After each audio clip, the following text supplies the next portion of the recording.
মানুষের মধ্যে গুরবত ছিল, দারিদ্রতা ছিল, টাকা পাবে কোথায় গুনাহ করার জন্যে?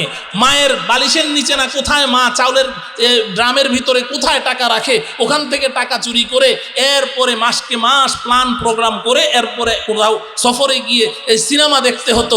আবার যদি বাবা যদি জানে, মায়ে যদি জানে, চাচা জেঠা যদি জানে, বড় ভাই যদি জানে, পিঠের চামড়া তুলে ফেলবে।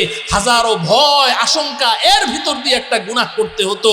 ও আমার প্রিয় যুবক ভাইয়েরা, এখন বলো তোমার গুনাহ করতে হলে কোথায় যেতে হয়? কোথাও যেতে হয় না। এই যে তুমি আমার সামনে বসে আছো, এখানে বসেও তুমি পৃথিবীর সবচাইতে জঘন্যতম গুনাহে লিপ্ত হতে পারো। গুনাহ করতে এখন তোমার কোথাও যেতে হচ্ছে না, ঘরে বসে বসে তুমি। আরে আমি একদিন যাচ্ছি মিরপুর 1 নম্বর দিয়ে সোনি সিনেমা হলের সামনে দিয়ে, আমি আরজাবাদ মাদ্রাসায় ছোটবেলায় পড়াশোনা করেছি, এখনো থাকি 1 নম্বরে। আমি ওই সিনেমা হলের সামনে দিয়ে যাই, দেখি যে সিনেমা হলটা নাই। আমি জিজ্ঞাসা করলাম আমার খাদেমকে, কিরে এখানে না একটা সিনেমা হল ছিল, গেল কোথায়? কই যে না হুজুর নাই। আমি বললাম কেন নাই? কই এখন কেউ সিনেমা দেখতে আসে না। আমি বললাম আলহামদুলিল্লাহ, তাহলে তো যুবকরা এখন অনেক ভালো হয়ে গেছে। তো হাসে, হাসিস কেন? কয় যে হুজুর সিনেমা দেখবে কি, সিনেমার চেয়েও আরো জঘন্য জিনিস তো সবার পকেটে পকেটে। এখন আর সিনেমা দেখা লাগে না, সিনেমা দেখতে যায় না। আরে ওই সময় তো এত বাধা পেরিয়ে একটা গুনাহ করতে হতো। হে যুবক, এখন তো তোমার গুনাহ তোমার পকেটে, তোমার হাতে, তুমি বাথরুমে বসে, তুমি ঘরের ভেতরে দরজা বন্ধ করে ওর চেয়েও আরো জঘন্যতম গুনাহে লিপ্ত হচ্ছ। আরে ওই সময় এত বাধা ছিল, এখন তো কোনো বাধা নাই। এখন কি তুমি তোমার বাবা ডিআর আর র্যাব বিজিবি? আরে আমরা যখন ছোট ছিলাম তখন বাহিনী ছিল 3টা, সেনাবাহিনী আর বিডিআর আর পুলিশ। এই 3 বাহিনী ছাড়া আর কোনো বাহিনী ছিল না। কিন্তু এখন এত ডর্জনে ডর্জনে বাহিনী হয়েছে, নামও বলতে পারবো না। ওই 3 বাহিনী যখন ছিল তখন যুবকরা বেশি গুনাহ করতো না, এখন বেশি গুনাহ করে। কথা বলেন। তাহলে বোঝা গেল কোনো বাহিনীর পক্ষেও সম্ভব নয় যুবকদেরকে গুনাহ থেকে ঠেকানো। তাহলে তোমার বাবা মাও এখন আর তোমার ভয়ের পাত্র নয়, তোমার চাচা জেঠাও তোমার ভয়ের পাত্র নয়, তোমার বড় ভাইও তোমার ভয়ের পাত্র নয়। কেউ তোমাকে বাধা দিতে পারছে না, কোনো বাহিনীও তোমাকে গুনাহ থেকে ঠেকাতে পারছে না। হে যুবক, এখন যদি তুমি গুনাহ থেকে বাঁচতে চাও, তোমাকে গুনাহ থেকে একটি মাত্র বস্তু ঠেকাতে পারে, দ্বিতীয় আর কোনো বস্তু নেই, আর সেটা হলো আল্লাহর ভয়। আল্লাহর ভয় ছাড়া কোনো কিছু তোমাকে গুনাহ থেকে ঠেকাতে পারবে না। ও যুবক, তোমার এই যৌবনে তুমি যে গুনাহ করার অদম্য ইচ্ছা, আগ্রহ, শক্তি, ক্ষমতা সব তোমার আছে। গুনাহ করার সমস্ত আসবাব উপকরণ তোমার সামনে, চাইলেই করতে পারো। এরপরেও যে তুমি গুনাহটা করলে না, আল্লাহর ভয়ে করলে না, আল্লাহ তোমার উপর এত খুশি, এত খুশি, এত খুশি। তুমি হাসরের ময়দানে যাও, আল্লাহ রব্বুল আলামিন, নবীজির কথা যদি সত্য হয়, আল্লাহর রাসূল যদি সত্য কথা বলে থাকেন, হাসরের ময়দানে যাও, আল্লাহ রব্বুল আলামিন তোমাকে সূর্যের তাপের নিচে এক মুহূর্ত কষ্ট না দিয়ে তোমাকে আল্লাহর মেহমান বানিয়ে আরশের ছায়ার নিচে তোমাকে আশ্রয় দিয়ে দিবে। ও আমার প্রিয় যুবক ভাই, আমি যখন চিৎকার করে করে তোমাকে এই কথাগুলো বলছি, ঠিক এই মুহূর্তে ইবলিস শয়তান তোমাকে একটা ওয়াসওয়াসা দিবে। আমি যে মুহূর্তে কথাগুলো বলছি, এখনই তোমাকে ইবলিস একটা ওয়াসওয়াসা দিবে, বলবে যে আরে এই সমস্ত কথা, এগুলা তো হুজুরদের কামই, এগুলা বলা, ওনার কথা তো উনি বলবেই। তুই এখন টকবগে যুবক, যৌবনের মজাটা একটু চেখে নে, এরপরে যখন ওনার মতো সাদা দাড়ি হবে, বুড়া হবি, ওই সময় তুই দরবেশ হয়ে যাস, ওই সময় তওবা করে তুই ভালো হয়ে যাস। এখন কিসের এই সমস্ত কথা? এখন তুই টকবগে যুবক, যৌবনের উন্মাদনায় কিছুদিন নেচে নে, গেয়ে নে, কিছুটা মজাটা চেখে নে, এরপরে বুড়া হইলে তুই বুজুর্গ হয়ে যাস। শয়তান তোমাকে এইভাবে ওয়াসওয়াসা দিবে। এখনই কিসের মুখে দাড়ি রাখা, এখনই কিসের 5 ওয়াক্ত নামাজ পড়া, এখনই কিসের পর্দা প্রথা মেনে চলা, এখনই কিসের হালাল হারাম মেনে চলা, এখনই কিসের জেনা বেবিচার ছেড়ে দেওয়া, এখনই কিসের মিথ্যা কথা ছেড়ে দেওয়া, এখনই কিসের জুয়া মদ ছেড়ে দেওয়া, এখনই কিসের অন্যায় অপরাধ ছেড়ে দেওয়া। এখনই না, সময় আছে সামনে, এখন না, এখন যা করছিস করতে থাক, পুরা হলে ভালো হয়ে যাস। শয়তান যখন তোমাকে এই ওয়াসওয়াসা দেয়, তখন আমি তোমাকে একটা কথা বলি, প্রথম কথা হলো, তুমি যে আমার মতো বুড়া হতে পারবে, তোমার দাড়িগুলো সাদা হওয়া পর্যন্ত তুমি হায়াত নিয়ে এসেছো, এই সার্টিফিকেটটা আমাকে একটু দেখাও। তুমি যে বার্ধক্য পর্যন্ত বেঁচে থাকবে, তুমি যে আজকের এই মাহফিলের ময়দান থেকে বাসা পর্যন্ত যেতে পারবে, এই সার্টিফিকেটটুকু আমাকে দেখাও। কিসের অপেক্ষায় তুমি বসে আছো? কিসের অপেক্ষায় যুবক তুমি বসে আছো যে না এখন না আগামীকাল, এখন না আগামীকাল? ইবলিশ শয়তানের এটা হলো সবচেয়ে বড় চক্রান্ত। ও যুবক শুনো, ইবলিশ শয়তান কখনো তোমাকে নামাজ পড়তে বাধা দিবে না। বলবে না যে নামাজ পড়িস না, বলবে না যে রোজা রাখিস না, বলবে না যে তুই যাকাত দিস না, বলবে না যে তুই ইসলামী অনুশাসন মেনে চলিস না, এটা বলবে না।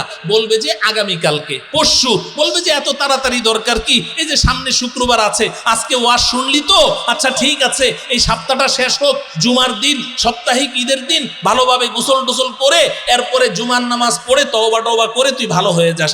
আগামী আগামী আগামী, আজকে না। অথবা বলবে যে অমুক দিন অমুক বড় হুজুর আসছে, বড় হুজুরের হাতে হাত রেখে তওবা করে ভালো হয়ে যাবি। অথবা বলবে যে না থাক, এখন থাক, সামনে তো হজের নিয়ত করেছিস, হজে গিয়ে একবারে তওবা করে তারপরে ভালো হয়ে চলে আসিস। আজকে না, শুধু আগামীর চক্রে তোমাকে ফেলে রাখবে। এই একটা দুইটা দিন যাওয়ার পরে তোমার ভিতরে এখন যেই জ্বলনটা তৈরি হয়েছে, যেই স্পিডটা এসেছে, যেই জজবাটা পয়দা হয়েছে, 2 দিন পরে ওটা এমনি ঠান্ডা হয়ে যাবে, তুমি সব ভুলে যাবে। এই হচ্ছে শয়তানের হামলা। এরপরেও যদি তুমি বলো যে না আমি বুড়া হইলে সুফি হয়ে যাব, তো একজন কবি তোমাকে নিয়ে বড় উপহাস করেছে। একজন কবি বড় চমৎকার ভাবে তোমাকে নিয়ে উপহাস করেছে। কবি বলছেন, দর জওয়ানি তওবা করদন শিওয়ায়ে পয়গম্বরি, দর জওয়ানি তওবা করদন শিওয়ায়ে পয়গম্বরি, वक्त पीरी गर्ग जालिम मीशवद परहेजगार, वक्त पीरी गर्ग जालिम मीशवद परहेजगार। ए যুবক, তুমি যৌবনকালে যদি তওবার জীবন যাপন করতে পারো, গুনাহ হয়ে গেছে, গুনাহ তো হতেই পারে, মানুষই তো গুনাহ করবে। যদি গুনাহ হয়ে যায় সাথে সাথে তওবা করো। তুমি যখনই গুনাহ হবে সাথে সাথে তওবা করো। 3 জিনিসের নাম তওবা। খালি মুখে মুখে তওবা তওবা বললে তওবা নয়, আস্তাগফিরুল্লাহ আস্তাগফিরুল্লাহ বললে তওবা নয়। 3 জিনিসের নাম তওবা।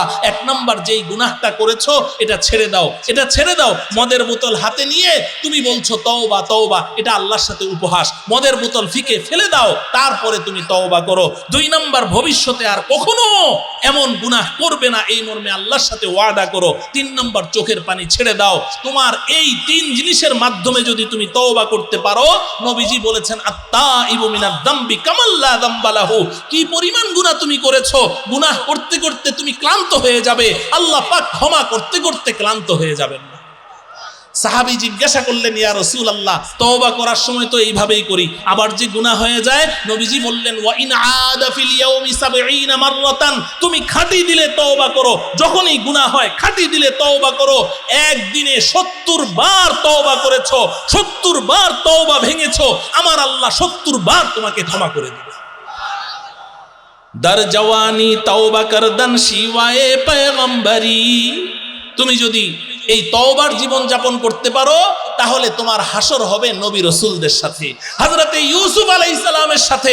আরে যুবক, তুমি কি সুন্দর! আরে যুবক, তোমার মধ্যে কতটুকু যৌন শক্তি আছে, কতটুকু যৌবন আছে! আল্লাহর পয়গম্বর হযরতে ইউসুফ আলাইহিস সালাম, নবীজি বলেন, ফাইদান কদ উতিয়া শাতরুল হুসনি, পৃথিবীর অর্ধেক সৌন্দর্য আল্লাহ ইউসুফকে দিয়ে দিয়েছেন। সেই ইউসুফ মিশরের সবচাইতে রূপসী, গুণবতী, সুন্দরী নারী, সেই সম্রাজ্ঞিনী ইউসুফ আলাইহিস সালামকে সেই তার রাজপ্রাসাদের 7টি অন্দর মহলে নিয়ে তাকে সেই কুমন্ত্রণা দিয়েছে, খারাপ কাজের প্রস্তাব দিয়েছে। হযরতে ইউসুফ আলাইহিস সালাম সেখান থেকে দৌড় দিয়ে বের হয়ে এসেছেন।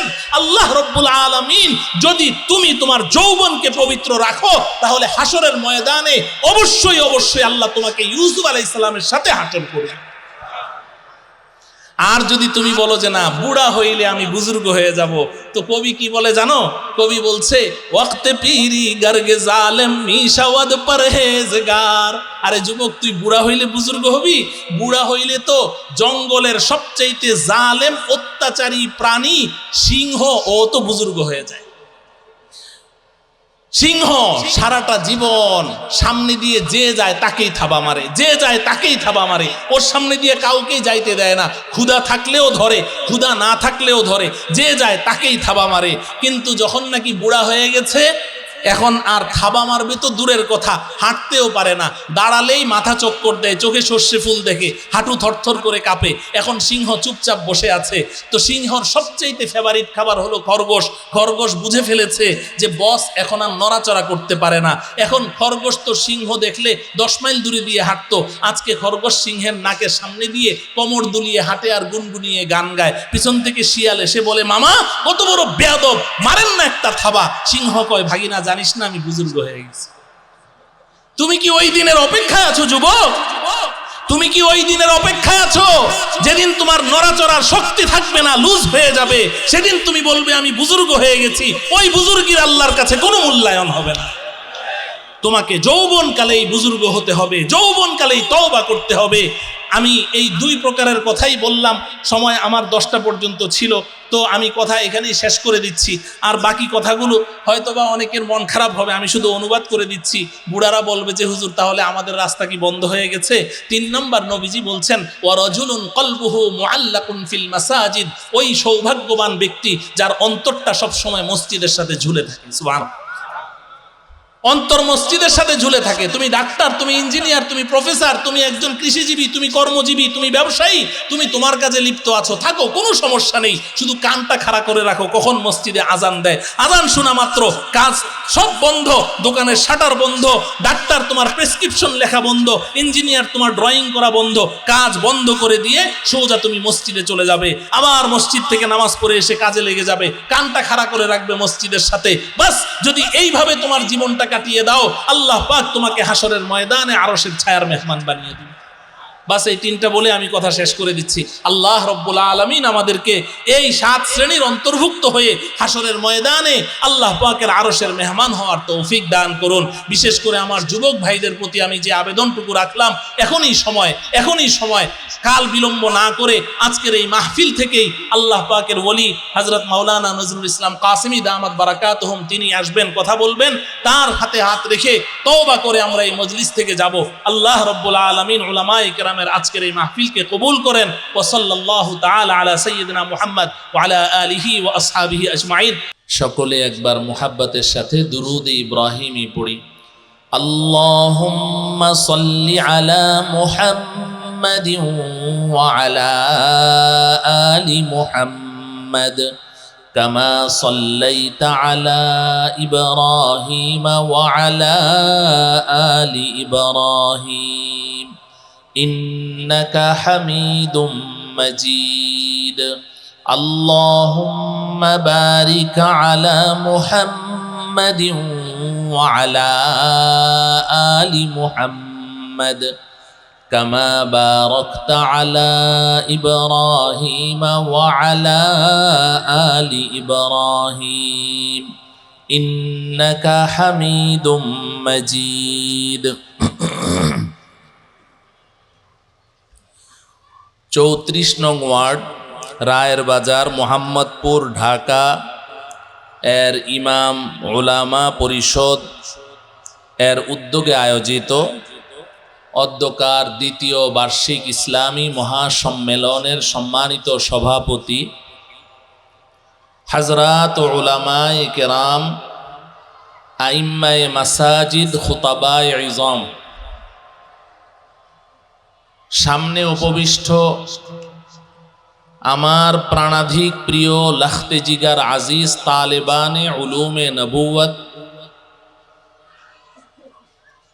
এবং আমার অত্যন্ত শ্রদ্ধাভাজন দিনদার পরহেজগার আল্লাহ প্রেমিক, রসুল প্রেমিক, উলামা প্রেমিক, ধর্মপ্রাণ ভাই ও বন্ধুগণ, পর্দার অন্তরালে আমার মাতৃতুল্য ভগ্নিতুল্য মা ও বোনেরা, এবং খাস করে আমার প্রিয় যুবক ভাইয়েরা, যুবতী বোনেরা,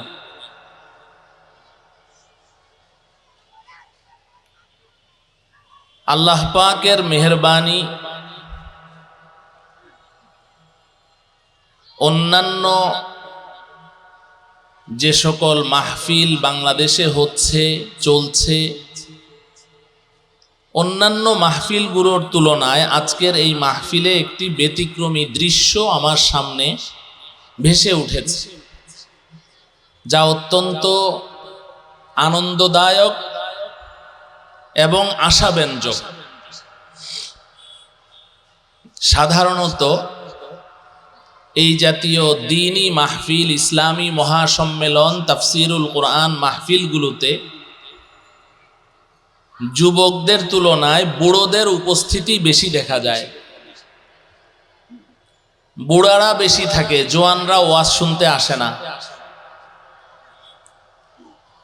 কিন্তু আমি আল্লাহ পাকের কি শুকরিয়া আদায় করব যে আজকে আমার সামনে মনে হচ্ছে যেন শ্রোতাদের মধ্যে 90% সব যুবক। সকলেই বলি আলহামদুলিল্লাহ। আমি মাদ্রাসা থেকে এখানে আসতে আসতে একটি আলোচ্য বিষয় কল্পনা করেছিলাম যে এই বিষয়ে কথা বলবো, কিন্তু এখানে বসে চারিদিকে আমার যুবক ভাইদেরকে দেখে আমি সিদ্ধান্ত পরিবর্তন করেছি। আমার মনে খুব ইচ্ছা হয়েছে যে আমার প্রিয় যুবক ভাইদেরকে নিয়ে কিছু বলা দরকার। আল্লাহ রব্বুল আলামিন তিলাওয়াতকৃত আয়াত ও হাদিসকে সামনে রেখে সংশ্লিষ্ট বিষয়ে আমাকে কিছু জরুরি কথা, হক কথা, যা আমাদের সকলের জন্য উপকারী হবে, এমন কিছু কথা ইখলাসপূর্ণভাবে আপনাদের সম্মুখে বলার তৌফিক দান করুন। আমাদের সকলকে এই কথাগুলো আমলের উদ্দেশ্যে এবং দাওয়াতের উদ্দেশ্যে অন্তরকর্ণ দ্বারা সকলকে গভীর মনোযোগ সহকারে শ্রবণ করার তৌফিক দান করুন। আমার প্রিয় ভাইয়েরা, বিশেষ করে আমার যুবক ভাইয়েরা, আমি বারবার আপনাদেরকেই ডাকবো, আপনাদেরকেই সম্বোধন করব। আমরা আজকের এই মাহফিলে যারা উপস্থিত আছি, প্রতিটি মানুষ আমরা মনে প্রাণে বিশ্বাস করি ও জানি যে বর্তমান আমরা যেই জগতে বসবাস করছি, বাস্তবিক অর্থে আমরা একজনও এই জগতের বাসিন্দা নই। আমাদের আসল বাড়ি, আসল ঠিকানা এই দুনিয়ার জগৎ নয়। কারণ কিছুদিন আগেও তো আমরা এই জগতে ছিলাম না। ছিলাম কি? আবার কিছুদিন পরেও কিন্তু আমরা এই জগতে থাকবো না। মাঝে সামান্য কিছুদিনের জন্য আমরা এই দুনিয়ার জগতে এসেছি। সঙ্গত কারণেই আমাদের সামনে প্রশ্ন দাঁড়ায় যে যখন আমি এই দুনিয়ার জগতে ছিলাম না তখন কোথায় ছিলাম? দ্বিতীয় প্রশ্ন হচ্ছে, যখন আমি এই দুনিয়ার জগৎ ছেড়ে চলে যাব তখন কোথায় যাব? 3 নম্বর প্রশ্ন হচ্ছে, মাঝে সামান্য কিছুদিনের জন্য আমি এই দুনিয়ার জগতে কেন এসেছি? আমার প্রিয় ভাইয়েরা, বিশেষ করে আমার যুবক ভাইয়েরা, আমি আপনি আমাদের প্রতিটি মানুষের জীবনে মৌলিক